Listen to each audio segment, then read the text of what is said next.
Hey everybody, Stephanie here, and this is exploration number 4 for EDLD 7372.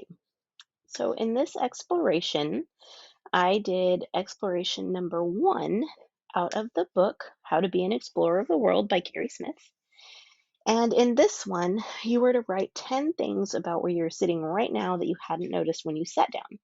And use your senses, do it quick, and don't censor.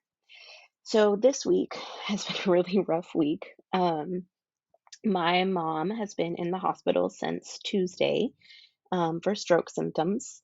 And so I did this while I was waiting in the neuro ICU with her. So there's some context here for you. My mom has been in the hospital since Tuesday afternoon. She was admitted Tuesday evening for stroke symptoms, and I drove down from Austin to Harlingen, where she lives, on Wednesday morning. She waited in a packed ER for almost 30 hours in a hallway because the ER is currently like a post-apocalyptic novel. She had surgery yesterday morning to put a stent in her intracranial artery to keep it from narrowing, which was causing those stroke symptoms. Sometimes being an only child is not as great as everyone thinks it is, especially in times like this, because I am the only one who's able to care for my mom because my grandparents are in their 80s. So here are my 10 things that I wrote down where I was sitting. Number 1, hospital Wi-Fi is absolutely terrible. I had been trying to connect for at least 20 minutes. I finally gave up and I have been using my phone as a hotspot, which I still am because my mom's Wi-Fi is just as terrible as hospital Wi-Fi. And I wonder how much it would be to add a hotspot to my cell phone plan. I actually looked into this and I'm considering purchasing one since we're going to need it for this program, or going to need Wi-Fi for this program. Number 2, my mom is snoring while she naps, and it makes me giggle because she insists that she does not snore. Number 3, the nurses that we have had have all been so kind. I can't imagine working in a hospital through a pandemic. They really are heroes. I'm going to buy them all Starbucks gift cards and chapstick because everyone loves chapstick, right? 4, mom is laying on her blood pressure reader cuff thing, and it kept going off and making a honking noise, and it sounded like an angry goose. 5, as torturous as it was, taking statistics this summer made it a lot easier to read and understand the studies that have been published by my mom's doctor, Dr. Hassan, her neurosurgeon, and all of his studies and his findings and all of his things that have been published are posted in the hallways in the neuroscience center of the hospital. 6, my mom had me bring one of her fleece blankets that my husband and stepdaughter brought her for Christmas a few years ago. She takes it with her everywhere when she travels. Who would have thought that a $20 fleece blanket would be such an important thing to her? Number 7, the ICU is freezing. I was in 3 layers. I had a undershirt, a t-shirt, and then a North Face jacket on, and I was still freezing. The chair that I am sitting on is more comfortable than the one that I was sitting on while I was waiting in the waiting area for her surgery.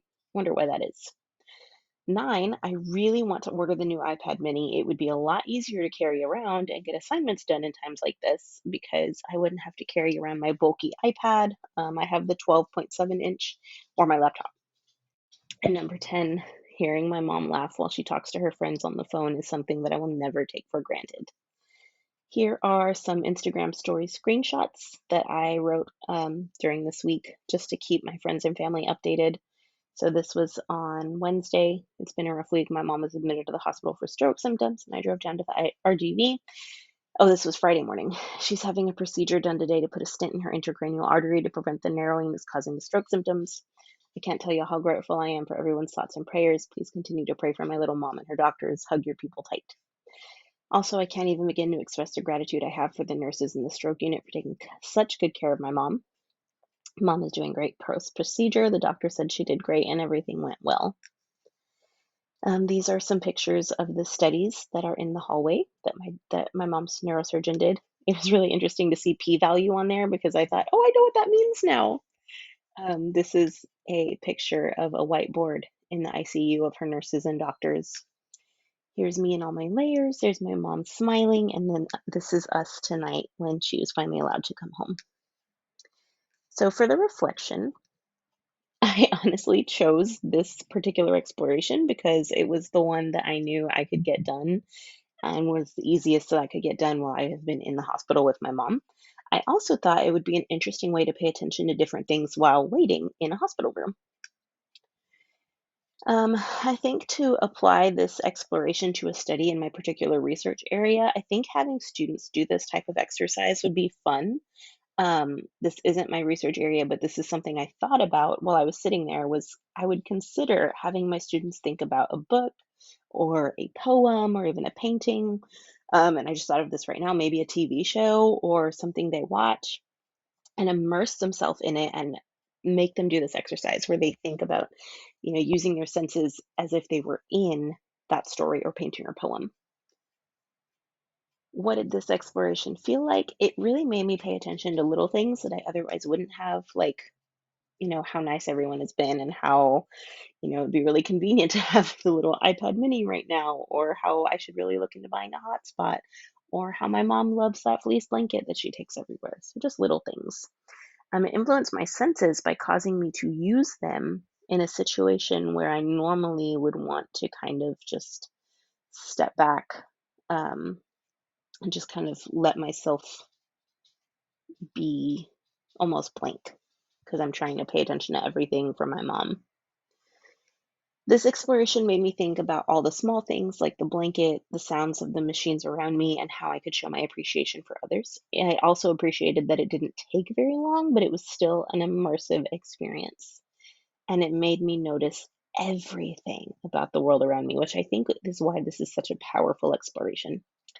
And finally, I don't think it made me too different other than trying to be more aware of what I would be missing while scrolling on my phone or reading.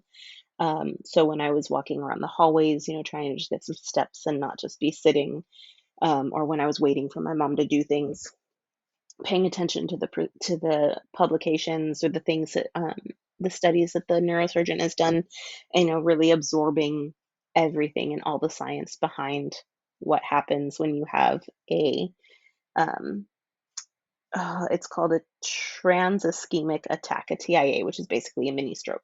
And all of the neat research that's going on.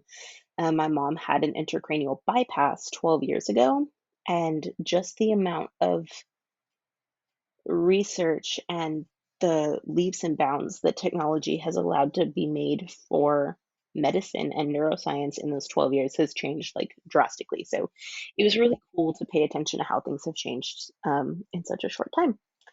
So that was my exploration for this week. I hope you enjoyed it as much as I did. Bye.